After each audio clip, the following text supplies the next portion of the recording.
All right, good evening. Welcome.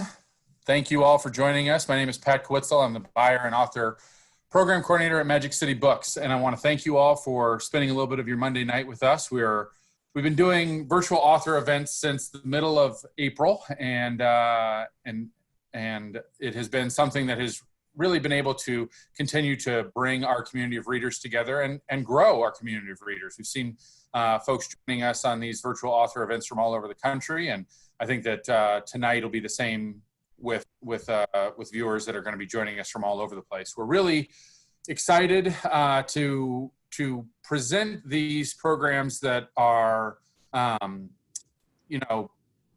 of a national conversation, and that's definitely what our topic for tonight is. Dr. Adam Goodman is a professor at the University of Illinois, Chicago, and he has written a brand new book called The Deportation Machine, America's Long History of Expelling Immigrants. And we're going to talk a lot in depth about this book, about the history of immigration in the United States, and Adam's research and the work that's being done now by people all around the country, including here in our community in Tulsa. And for that, we are extremely happy to be joined by Dr. Linda Allegro, the project director of New Sanctuary Network Tulsa. She joined the sanctuary movement in the 1980s and has been working and advocating for immigrant justice throughout her professional and private life. And Dr. Allegro is going to be in conversation with Adam Goodman tonight. And that is what you all are here to listen to. We're going to have a few links in the comments in the chat here. If you're joining us on Facebook Live, it's going to be in the comments there. And so if you have any questions, please pose those in the Q&A. There will be some time for that as well at the end. But for right now, we're going to just jump right into the conversation. And please welcome Dr. Linda Allegro and Dr. Adam Goodman.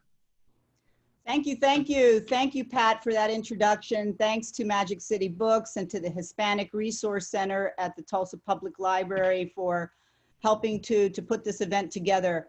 As Pat mentioned, I am the project director of the New Sanctuary Network, and we are an anti-deportation organization.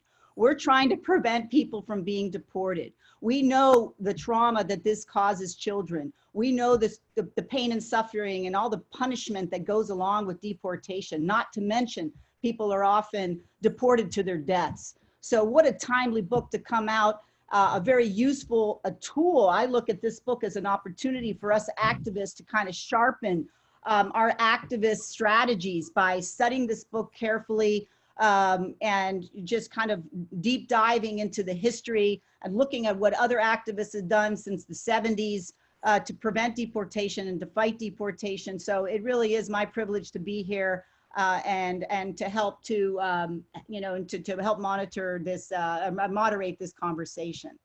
Adam and Dr. Goodman, Adam Goodman, I noticed, and I couldn't help but notice that, in your bio, you are assistant professor of history and Latin American and Latino studies. Okay, so you do ethnic studies. And so I guess my first question to you, I just wanted to open up and ask you, why did you write this book? What is it how are you brought in directly into this conversation, or how are you plugged into this topic of deportation? Why did you write this book? Well, thank you so much, Linda, and thanks, Pat and Magic City Books for having us. I'm very much looking forward to the conversation. I hope people support Magic City Books and other independent bookstores that you frequent. I think these are important cultural institutions. I only wish that we could be together in person, to have some of these conversations and to follow up so that not only we can discuss the book, but I can learn from a lot of what's happening on the ground that you and your colleagues and comrades are doing in Tulsa. So I'm looking forward to our time here tonight. The book came out of a few different things, but one was certainly the time that I spent living on the US-Mexico border in the Rio Grande Valley in South Texas. And during that time there, I taught high school for a brief period, and I saw the ways that migration policies affected the lives of my students and their families and the region as a whole. And I became more curious about learning about those policies and the history behind them. A second thing that was happening at the time was this was well before the Trump years. This was during the Obama administration, during the first term of the Obama administration. And as many may remember, deportation became an increasingly important part of his immigration enforcement strategy, and trying to make compromises, reach across the aisle to exchange some kind of regularization or legalization program for enhanced enforcement, except for all we ended up with was enhanced enforcement. And I became much more interested in the history of deportation as a result, combined with the fact that I made a startling discovery, and that was that 57 million people have been deported from the United States since the late 19th century. Right, this is far from new. There's a long bipartisan history, and that's what I tried to explore in the book. Absolutely. Well, let's dive into the history, and I like that you laid it out kind of chronologically, beginning with the Chinese Exclusion Act of 1882. But before we get to that, I wanted to, so the way I was understanding you framing this discussion is that you talk about broadly 3 forms of deportation. Okay, again, this is for all of us who are taking notes, and in the activist world, we are really wanting to understand this. There's 3 ways in which people get deported. There is all the politics around self-deportation. The other way people get deported is through formal deportations. And the third one is voluntary departures.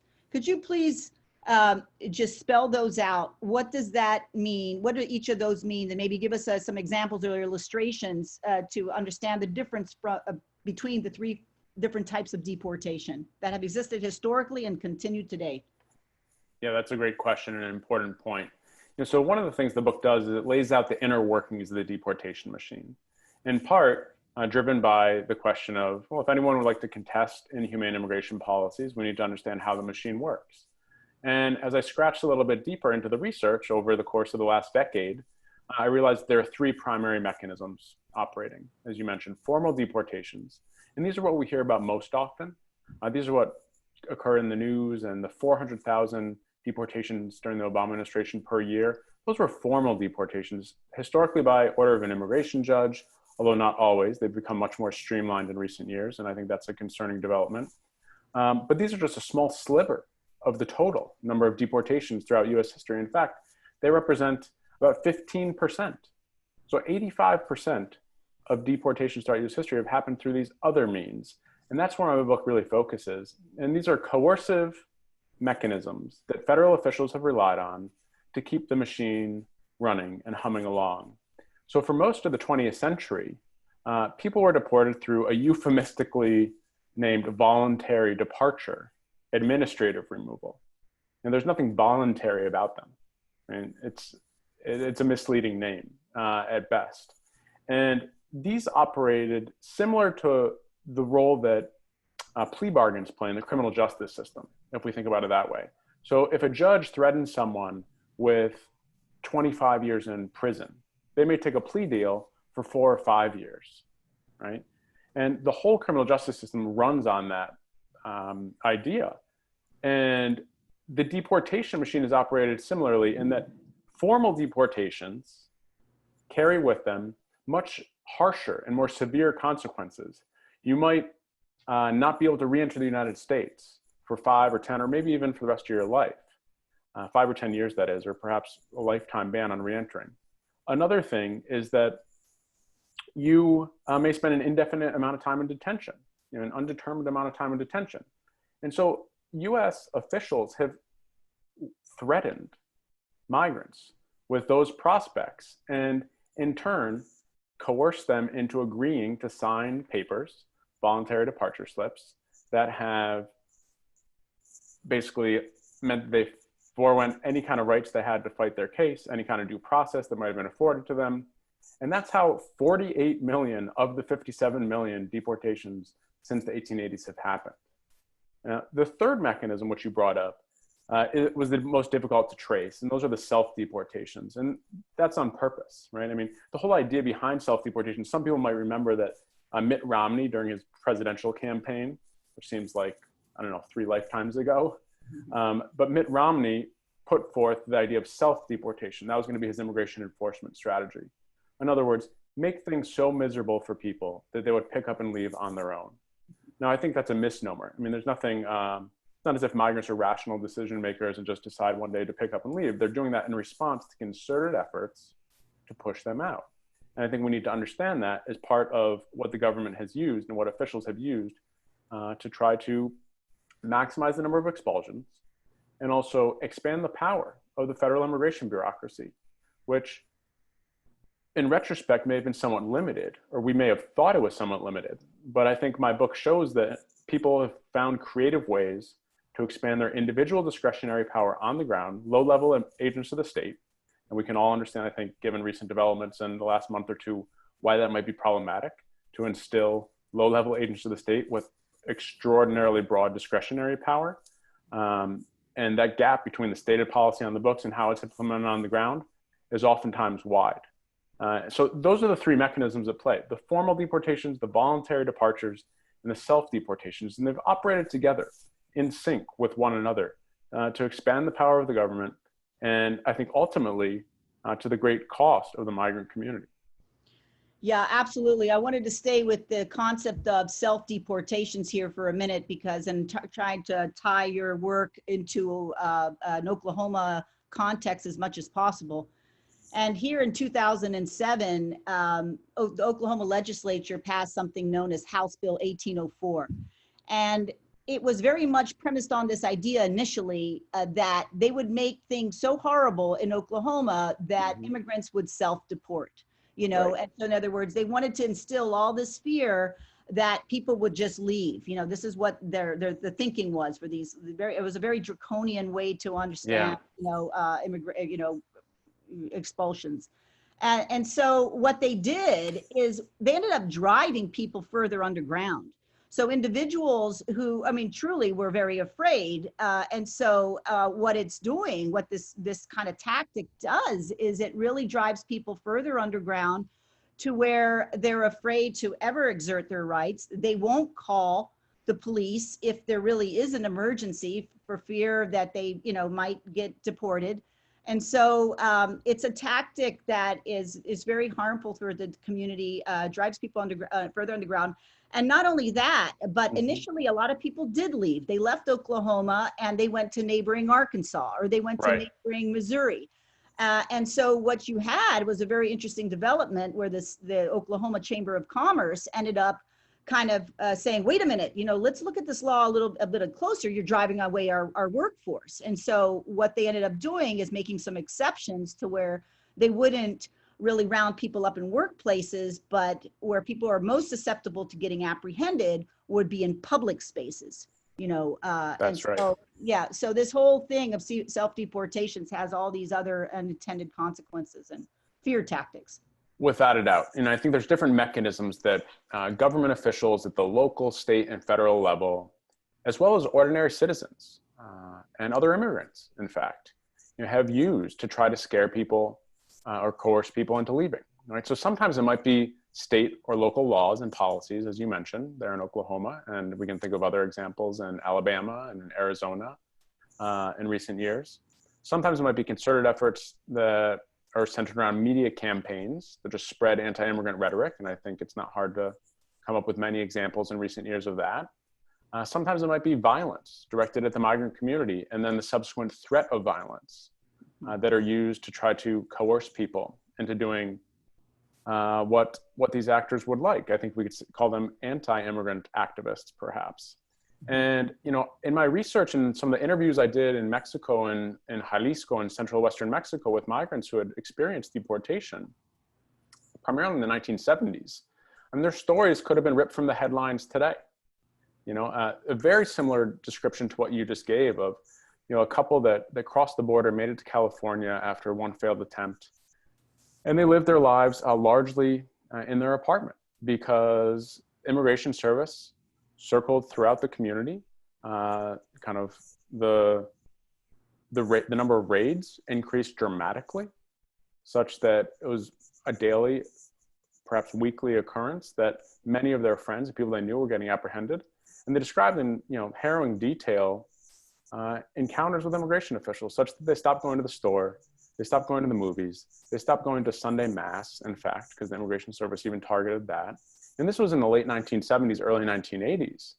So I think we see a lot of times some consistency or some continuity in both the tactics and the ways that migrants have been treated and the struggles that they've faced. And also certainly the fact that they have, fought back. It's not as if, I don't want to belittle the impact these policies have had. And it brings up the important point that you mentioned that deportation isn't just about the physical act of removing someone from the country, but the deportation machine has had a tremendous cost on people who remain in the country, right, and the lives of people who still are in the United States. And I think that's certainly on purpose. But people have fought back, they have resisted, and the majority of people have stayed. Some have left, but the majority of people have stayed. Yeah. Okay, well, we can keep coming back to that theme and revisit self-deportations and voluntary departures. Okay. Definitely. We work, so here in Tulsa, ICE has a detention center inside our county jail. And this is really what we're fighting, trying to get ICE out of our county jail. But of course, when people are arrested and then they're pulled into, even if their charges are dropped, they're now handed over to ICE, and they're placed on these ICE holds. And as you're saying, most people are really pressured to just sign their voluntary departures, especially Mexican nationals and Central Americans.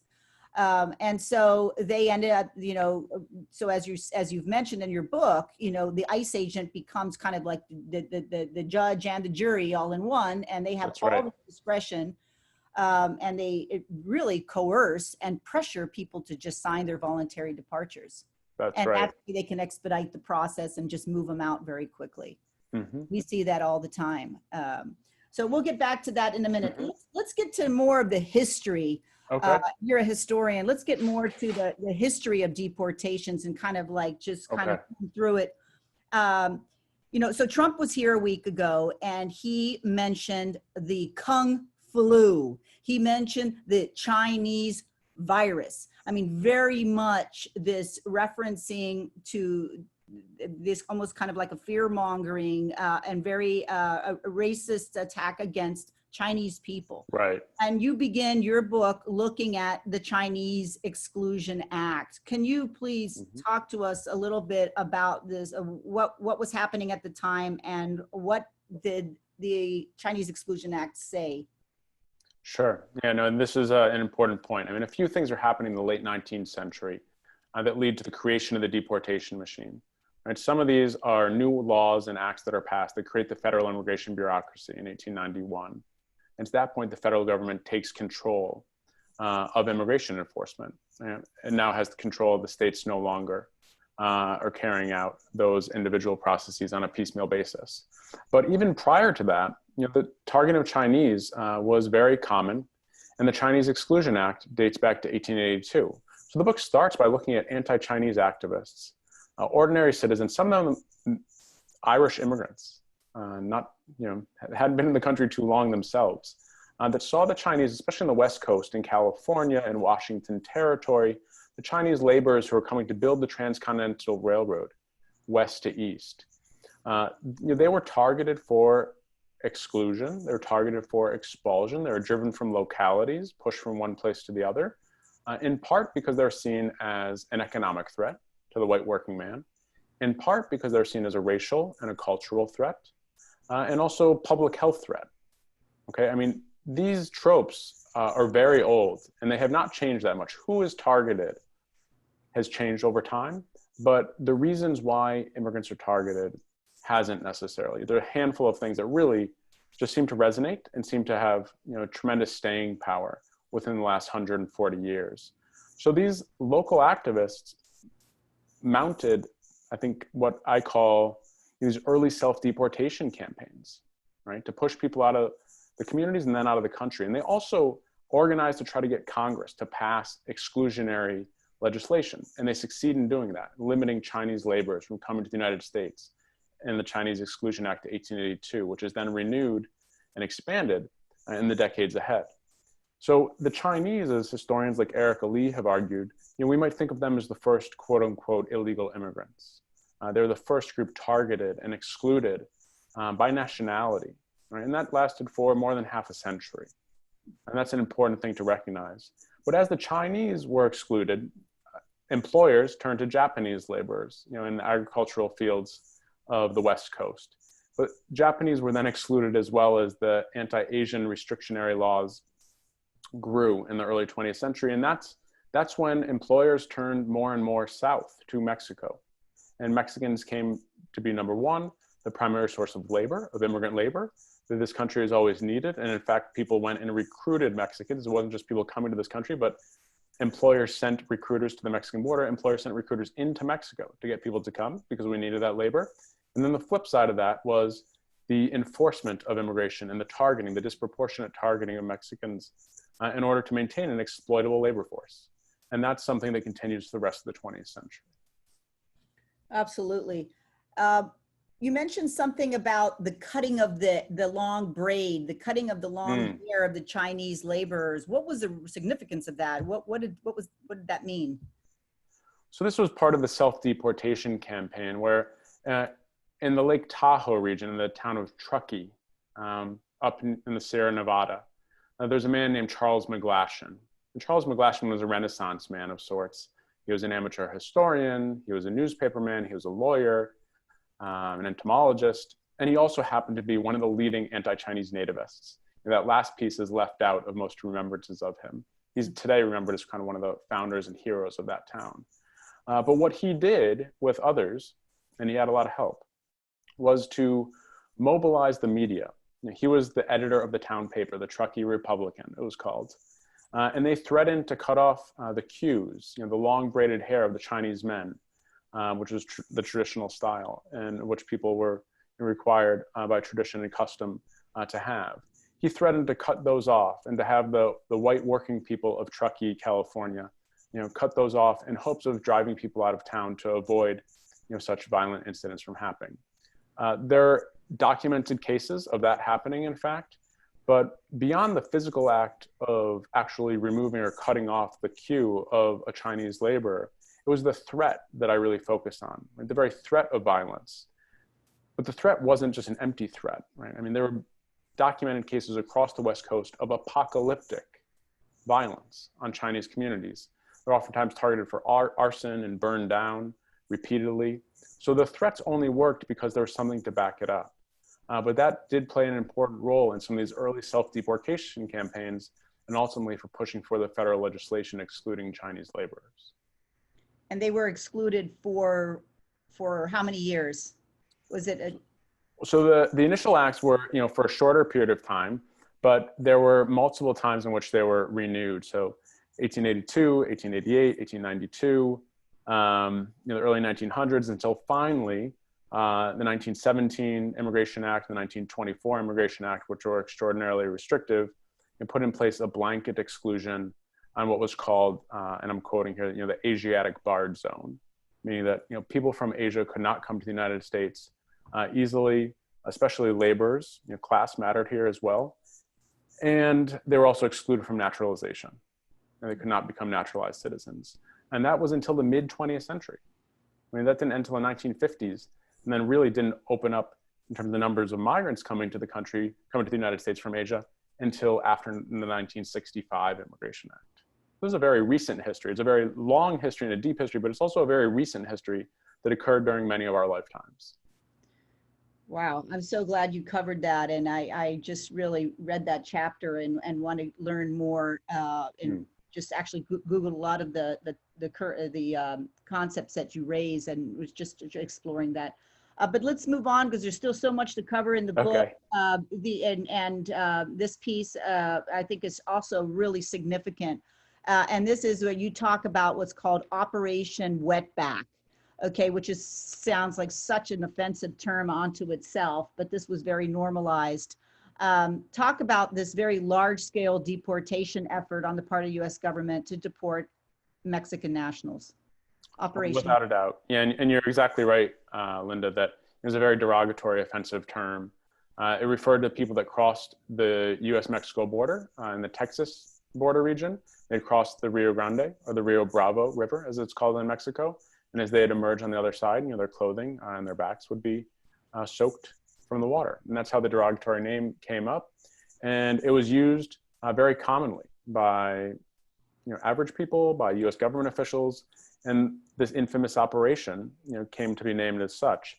And it was an attempt to expel, depending on who you listen to, upwards of 1 million people from the United States. Now, in fact, that did not happen, but the Immigration Service tried to sell it in such terms in order to celebrate their accomplishments and their power in hopes of getting more recognition and getting more congressional funding. But what it was mass sweeps and raids that happened starting in June of 1954. And these took place in California and then moved to South Texas before moving into the interior of the country in the Midwest, in places like Kansas City. And what I focus on especially from that region is Chicago, where it was a lot more difficult perhaps to apprehend and deport people because they were established. They had been in Chicago for 40 years, many people, right? Decades. They had intermarried with US citizens. They had held jobs, they had bank accounts, they had cars and owned property. It became very difficult for officials to apprehend and deport people who had such deep roots and also had a sense of how to use the legal system to their benefit, right? And as a result, what immigration officials did during this infamous campaign, and what I document, is that as much of it was an expulsion campaign, mass roundups that we think of, it was also a mass fear campaign, a mass campaign for self-deportation, okay? And I should mention as well that all the people, 97%, so almost all of the people apprehended and deported during this operation were through voluntary departure, right? There was no judge and jury kind of hearing their cases. These were all expedited, streamlined deportations of people that included US citizens, right? There was kind of indiscriminate targeting of the Mexican-American and ethnic Mexican community, the Mexican migrant community. So this is, a campaign that gained notoriety at the time, but certainly has lived on since. I mean, during the 2016 presidential election, then candidate Trump proposed this was going to be a model for his own immigration enforcement policies, right? So its memory lives on, and I think the tactics we certainly have seen do as well. And now in a future chapter, you start to weave in, how profitable this is. And so a lot of the trail lines and airplane right. industries, start to realize very quickly, like, wow, they can start getting these federal contracts and make a lot of money. And so you mentioned how then planes started being used in the late 40s to actually help to expedite removals. And very famously, just to plug in your book to Oklahoma context, and you referenced that in one of those planes that was deporting, dozens and dozens of Mexican nationals who were being caught up and deported in this kind of fervor of deportation was Woody Guthrie's famous folk song called The Plane Wreck at Los Gatos, in which, all they called them was deportees. We have a Woody Guthrie Center here downtown. So can you speak to that a little bit? So tragic. And a bit in the sense that, just as I think Woody Guthrie mentioned, it's just, they're just deportees, like they're, non-human. It's a completely dehumanization of individuals, not seeing any of their value, any of their worth, any of their humanity, but instead they're just deportees. There's no face, there's no body, there's no, there's no essence, no humanity. Yeah, this is a really crucial point. And just as a brief side note, if you're interested in that story about the plane wreck at Los Gatos, the deportee, the Woody Guthrie song, and the incredible lives and historical memory of those who lost their lives that day, who went unnamed for so long, there's an author, Tim Z. Hernandez, who wrote an excellent book, I believe called All They Will Call You, from the University of Arizona Press. So if anyone's interested, you should check that out. But it is something I discuss in the book because that was a privately owned and operated flight. It was a charter flight. It was not a US government flight.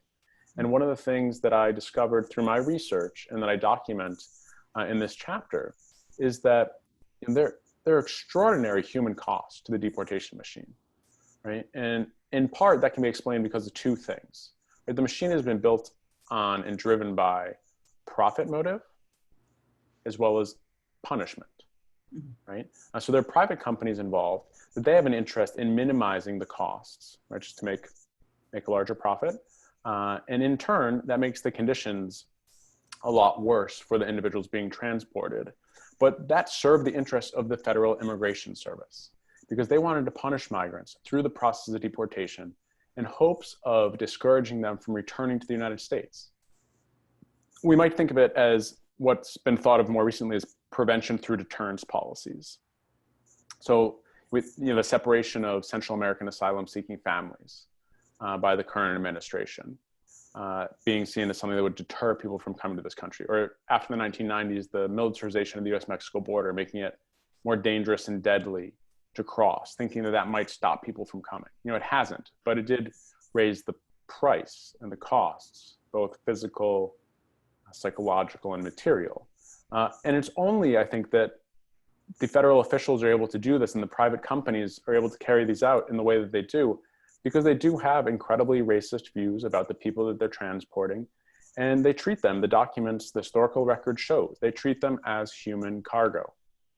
And they treated them as human cargo. So this chapter focuses on buses and trains and boats and planes that oftentimes have been privately operated. And I should mention, not just by US companies, but by Mexican companies as well, who are looking to make a buck off of transporting their compatriots, their co-nationals. And I focus in on an operation in the mid-1950s referred to as the boat lift, in which two private Mexican shipping companies, cargo companies, took bananas from the Mexican state of Tabasco north to Alabama and other places in the United States. And then on the way back south, they stopped at Port Isabel, Texas, where there's a migrant detention camp in McAllen in the Rio Grande Valley. And they'd pick up deportees and take them in the same holds back south to Veracruz, where they'd then be transported to the Mexican interior, far away from the border.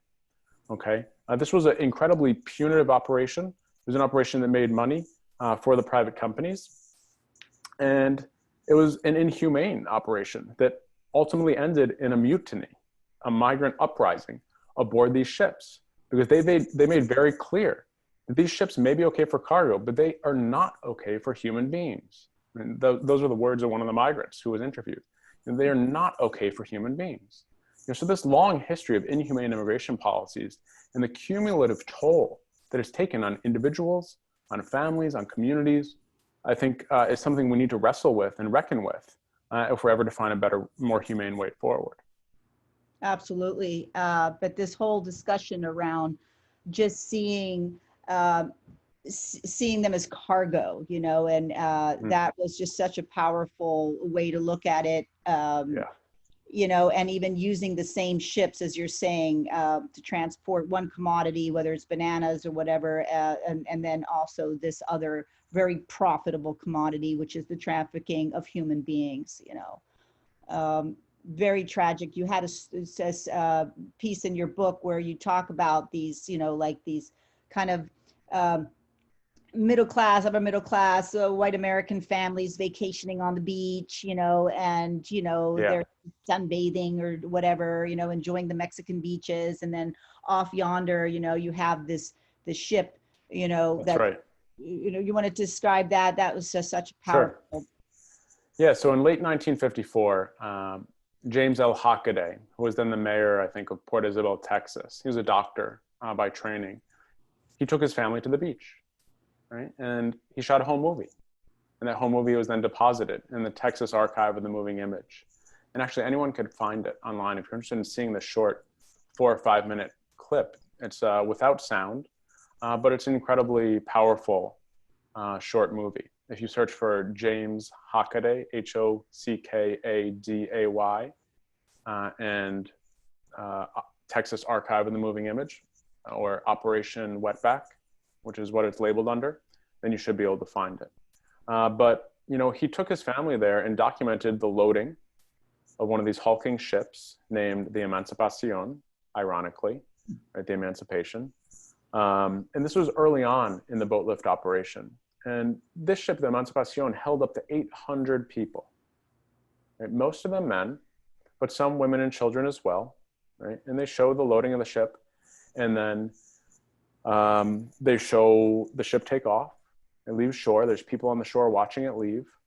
There's no sound, so we don't get the full sense of what's happening and what people are thinking.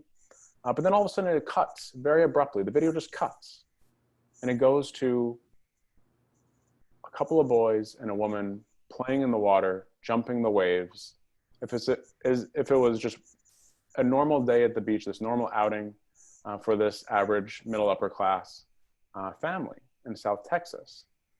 And obviously the same could not be said for the 800 people aboard the ship, all Mexican deportees that were about to embark on this grueling 36 to 48 hour voyage across the Gulf of Mexico. And I think that contrast, kind of the stark contrast between those two images really struck me. It also, was surprising to find, because I had been working on that particular story in this chapter, documenting this history of the business of deportation and the human cost. I'd been working on this for 4 or 5 years when I came across that video. So it was kind of a shocking discovery to all of a sudden, see this thing that I've been reading about and had some pictures of, but to see the moving picture of it was tremendously powerful and incredibly upsetting. Wow. Yeah. I mean, so much happens right under our noses, and people are just oblivious to really the horror that is happening, and that's one of the things, again, here in Tulsa, a lot of people had no idea that they operate this whole detention, deportation apparatus just a mile actually from where Magic City Books is located. It's just like, they're made to be invisible, and it's truly horrific. And unless we pay attention, and unless we dig, and unless we listen, we don't know that this is really taking place right underneath. That's right. I mean, could I just interject for 1 minute? I was just going to say, that's one of the other things that I think is important to mention. We not only do we need to pay attention, but we need to call out the administration, whichever one it might be, when they're obscuring, hiding, or trying to destroy information, right? So there are lawsuits right now that are being litigated about whether or not Immigration's Customs Enforcement can destroy records related to the abuse of migrants in their custody. And people are fighting this, obviously, and rightfully so. And I think there's some chance that they may succeed in preventing those records from being destroyed. Yeah, but a large part of the history that I trace is one that was never supposed to be documented. It was not supposed to be recorded, right? In part, perhaps for malicious ends, but also just practical reasons, in that the voluntary departures, they were relied on to speed up the deportations, to minimize detention costs, to minimize the number of hearings, and to make things a little bit cheaper and a little bit faster. But they were also meant to minimize the amount of paperwork and the records that were stored and kept, which presents tremendous challenges, obviously, for historians. And it was I think that might be why it took me so long to write this book. But through a lot of determination and a lot of banging my head against the wall and running into many dead ends, I was able to piece together that story slowly but surely. Yeah, it was really a powerful story. I'm very curious to see if I could actually locate that film, like you said. A few other things, because we only have the hour, unfortunately, and there's so much to talk about, and I wanted to also give the opportunity for a few people to the audience to kind of ask questions as well. But then you moved to talk about the immigrant rights movement that starts, the people who start to organize, who start to mobilize, to speak up and to speak out. And I'm so glad that you dedicated your chapter to some great images and some great graphics there that you've supplied of, the Chicano movement, the immigrants' right movement of the 70s. Tell us a little bit about what you found fascinating about their organizing style or the relevance of what they were trying to say. Sure. I mean, I think one of the things that we should remember, and one of the things that this chapter, the 5th chapter of the book, taught me, right, is that the deportation machine is vulnerable, right? People have always known that. They've always looked for the weak spots and then tried to apply as much pressure as possible to them. And that's something we can trace throughout history. I zoom in the 1970s, especially coming out of the Chicano movement, the rights revolution, and the immigrants' rights organizing that was happening. And one of the things that I found was that there was just incredible synergy and also solidarity. Right? It was broad-based struggle between organizers, activists, lawyers, ordinary citizens, and certainly in most cases the migrants themselves who were leading the way, that resulted in some incredible gains, right? And actually threatened to bring the deportation machine to a grinding halt. Right? And I focus in this chapter on an immigration raid at a suburban Los Angeles shoe factory that employed about 700 people, mostly Mexican. And in May of 1978, 40 immigration officers from downtown Los Angeles descended on this shoe factory, surrounded it, closed off all the exits, and went through indiscriminately questioning anyone and everyone, just based on the fact that they worked there and they were Latino. And by later that day, they had apprehended 119 people, transported them back downtown for processing, coerced them into signing voluntary departure slips.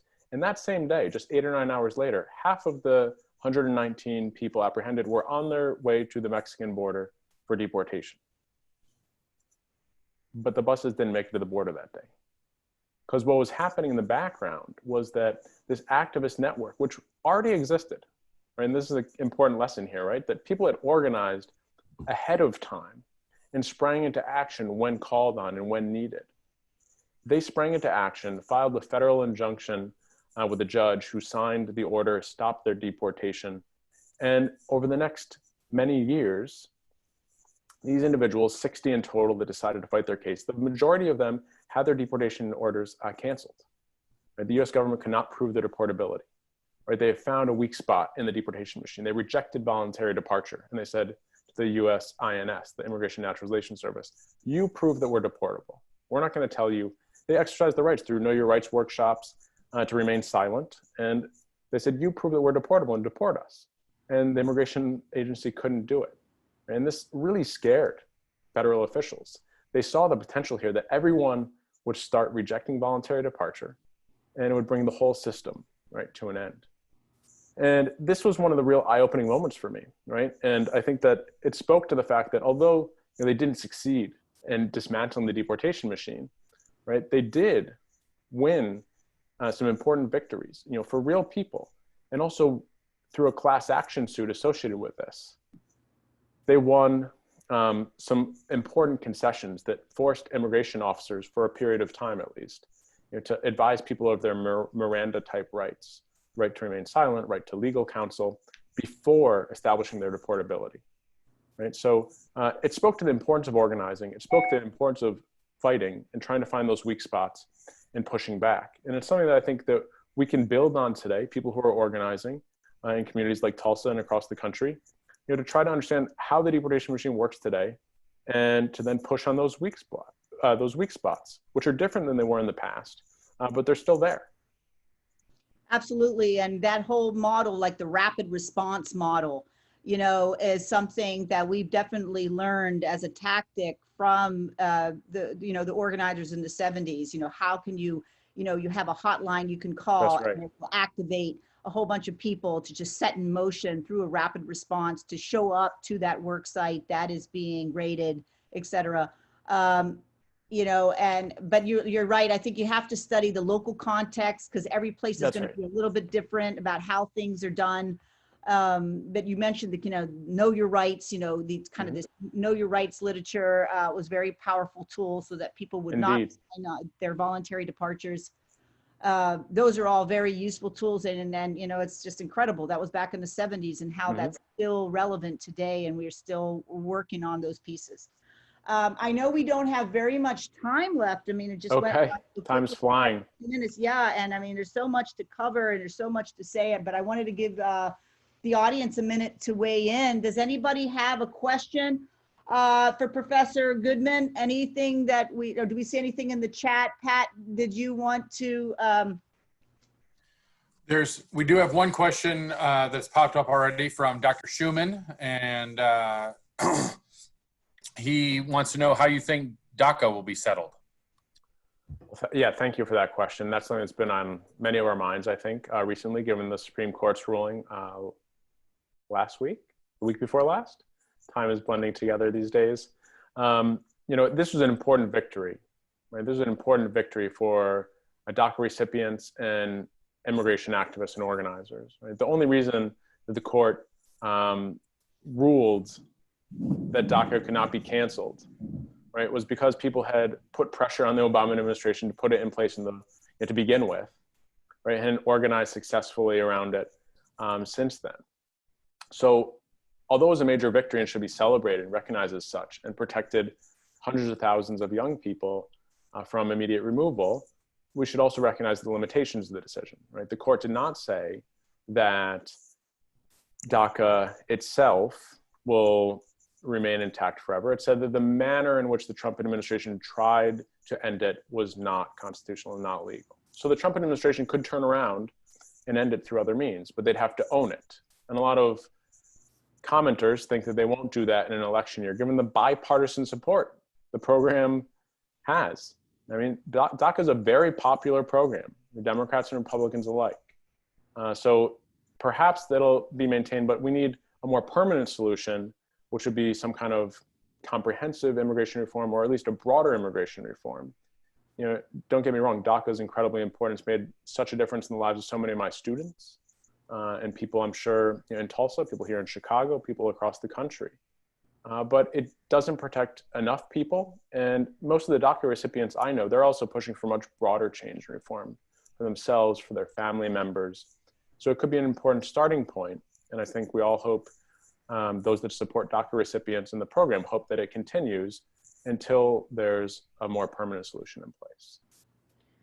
On that note, how, you know, a lot of us are thinking really boldly.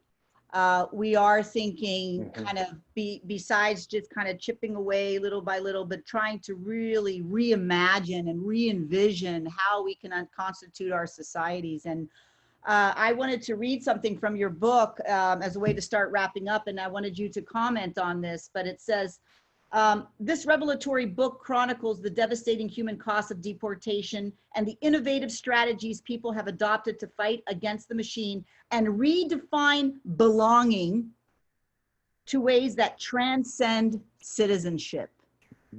And I was wondering if you could speak to that, like what if we want to reconstitute our societies, what do we mean by really having a culture of belonging? And that would transcend just focusing on citizenship and on legal status and on legal citizenship, but just focusing on a society that was much more inclusive. I'm wondering if you could help us with the language there. How would you, what would that vision be? I think that's a key. Yeah, no, it's an important point. It's a broad point. But I think it's one that, you know, we can just look to the historical record or to the recent past or to the present moment we're in, right? And seeing this in action. There are many people who might not have US citizenship, but in every regard, except for not having that piece of paper, they certainly belong. They've been contributing members of our society and lived in this country for years, if not decades. And I think we very much want those people to stay here. We've also invested in them through our public education system. They are healthcare workers during the pandemic. You know, something like 27,000 DACA recipients who are working in the healthcare industry. And we needed as many healthcare workers as we could get. So I do think you bring up an important point here. And in practice, right, these narrow definitions of who belongs, who doesn't, who is American and who isn't, it just doesn't hold up to the most rigid legal definitions. And I think we should break down the false binary between us and them, right? Thinking of these two distinct groups. Oftentimes the rhetoric out of Washington is, again, very simple and simplistic. This idea that we can distinguish the immigrant community from the community of people in this country with citizenship or permanent resident status. You simply can't do it. I mean, there are so many mixed status families. There's so many people that perhaps were once undocumented, then became permanent residents and have since become citizens. And it's just not the most helpful way to look at it, but it's also just not accurate historically or in the present moment. And whether that's from humanitarian and moral perspective or from an economic perspective, I think it might benefit xenophobic politicians, but it doesn't benefit many more people than that. Absolutely. Yeah. There might be another question or two here. Yeah, let's take those. Do you want to read that? Pat, did you want to read the second question? Sure, yeah. Mary asks, we hear very little about children detained at the border lately. I'm worried about their condition. Do you know anything and could expand upon that? I know a little bit, not a lot. I mean, I think some immigration journalists have continued to write about this. Dara Lind, ProPublica, DARA is the first name, and the last name is Lind, L-I-N-D. She's been writing a lot about this in the past year or two. So I recommend checking out her work. But there's still many people who are detained. There's just recently a court order that said that many of the children held in detention needed to be released. The mechanics of how that actually happens, along with their parents or released to family members, guardians that could provide and they could take them in, I think is a little bit complicated. As we've seen, the administration's kind of just flying by the seat of its pants. It doesn't really know exactly all the implications of everything it's doing. But the conditions remain grave. I mean, there are fewer children and families detained, I think, than there were perhaps a year ago. But if there's 1,000 now, and there were tens of thousands before, 1,000 is still 1,000 too many, is what I would say.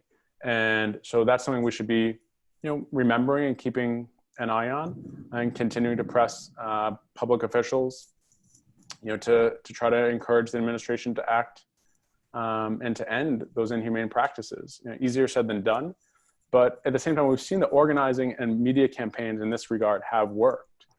This is something that can change through concerted organizing and sustained pressure. The next question is from Rosa. She is a DACA recipient, and she advocates heavily for our immigrant community. Historically, what strategies have you seen push change for not just the ideal immigrant, but all immigrants? And this is a really important question, right? I think it circles back to this point I was making about kind of the false binary, the divide between us and them, or the good and the bad, right? So often in the initial early days of the push and organizing around the DREAM Act, it was based on the idea that these young people came to the country through no fault of their own. Their parents had brought them when they were still minors, and they were enrolled in school or in college or in the military. In other words, they were the quote unquote good immigrants. Right? Inherent or implicit to that was the flip side. And the problem is that many times the flip side were the same family members of those supposedly good immigrants, or someone perhaps that fell into that category and then perhaps had an unfortunate turn, or something happened to them and they no longer qualified for DACA. And that's incredibly problematic. I think it's also problematic in a lot of ways for us to use just the blanket term of dreamers to refer to all undocumented young people. A lot of the people I know don't identify in that way, and in fact actively reject that term dreamer, in part for this very reason. So I think having a broad vision and advocating on behalf of the entire immigrant community, right, on behalf of all people, regardless of what kind of normative labels are put on, that's something that's been happening now for 8 years. I wrote a story 8 years ago of young undocumented people that came out as undocumented and unafraid, participating in civil disobedience acts in a sit-in in front of the ICE office in downtown Philadelphia. And at that time, which was just a couple years after they started doing this, they were advocating on behalf of the entire immigrant community, not just DACA recipients. So I would say that it's through the organizing and sustained pressure and through this broad vision, right? There may be some incremental gains made along the way, and that's okay too. But the push for broader change and more permanent solutions should always be there. And that's something that people can get involved in as well, because this strategy and these fights have a long history. And we hope they don't go on too much longer, but at least through November, they certainly will. We have a question here from Emily, and I'd like both of you to chime in a little bit on this one, which is what do you recommend to use for education for people on immigration history in the country, from our founding through today, knowing that so many of the people that live in the United States are immigrants or the children of immigrants, and so what are some educational resources that people can use to learn a little bit more? Linda, do you want to? Sure. Well, I would just say it's really important to uplift the voices of immigrants themselves. We need to listen to them speak in first person to share their story. So as an educational tool, if you can find those, I mean, like Define American is a great website that you could visit. What's the young man's name? It's escaping me now. Is Jose Antonio Vargas. Vargas, yes.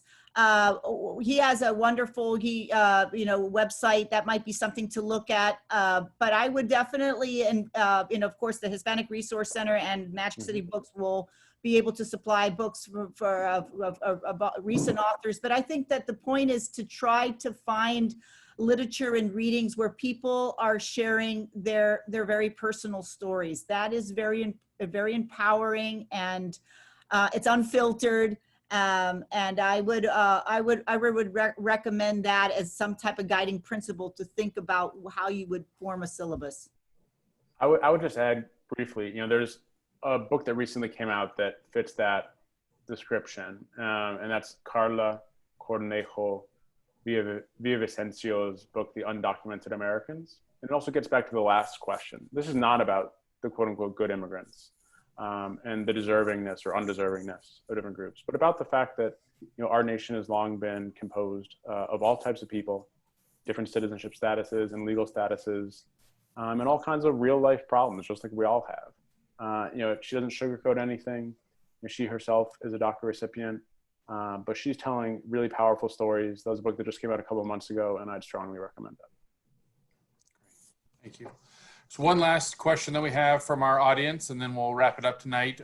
Ken wants to know, has the avenue of asylum been effectively shut down by recent decisions and actions of the Trump administration? So this is a good question, and I think we don't know the full answer to it, but the decision the Supreme Court made this past Thursday is not encouraging. I mean, there's no two ways about it. And this was Department of Homeland Security versus Thurasingam, I believe, if I'm pronouncing that correctly. But it has two major implications. One is that although immigrants facing deportation already had very few rights for judicial review and oversight, it stripped away the few rights people had that were remaining. So that if you're ordered deported now, there's little due process and little legal process you can rely on to try to fight your case, and that's concerning. The second thing is related to asylum seekers, especially that have recently crossed into the country. And what the decision says is that people who have recently crossed or just inside the United States, wherever that might be, they're not considered as in the United States, okay? They don't have the same rights as people who are territorially in the United States. And this is incredibly concerning and raises many questions. And I think it's also representative of the fact that this is how the deportation machine has always operated. And I hate to say it, but in a way, I think my book shows that the expedited, fast track expulsions, that's how the deportation machine has always ran. And now the difference is that it's happening with formal deportations rather than voluntary departures. And it's in a much more punitive context, a much harsher, more draconian context.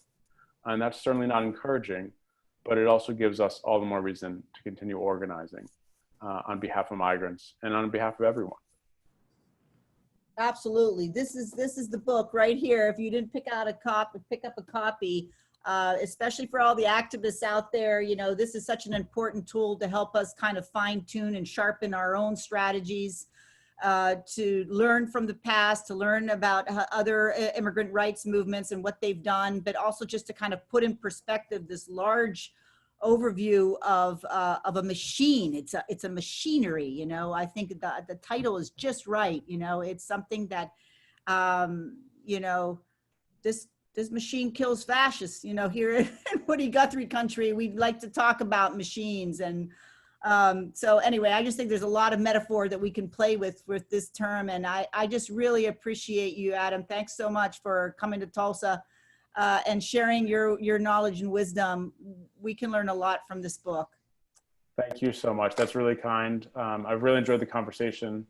I hope I have a chance to visit in person in the near future and to learn more about the important work that's happening there on the ground with New Sanctuary and so many other organizations and people involved.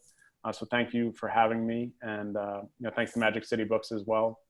I really appreciate the opportunity to not only to discuss the book, but I think to be in dialogue with activists and with readers that are interested in these questions. I think they're more relevant than ever, unfortunately. Well, thank you both very much for being with us, and thank you to the attendees that have been here. We've had a great audience with us and with some great questions for Adam and for Linda, and I think that it's been a very rewarding night for all of us. Thank you very much. We will be back again Wednesday with another virtual author event. Lara Prescott, the author of the novel The Secrets We Kept, about Dr. Zhivago and Russia and the Cold War. And then again on Thursday, we're going to have the author Emma Straub, whose no novel, All Adults Here, has been on, near the top of the bestseller list for the last couple of weeks. And she actually, her and her family run a bookstore in Brooklyn called Books Are Magic. And so I'm sure we'll talk a little bit about books beyond hers as well. So lots of great stuff coming up in July. Make sure that you check out magiccitybooks.com for all of that information. Links have been available to purchase Adam's book and the other books from our virtual author event series in the chat function. And so we will see you again real soon. Adam, thank you very much. Linda, thank you very much. We'll see you soon. Thank you so much. All right. Have a good night.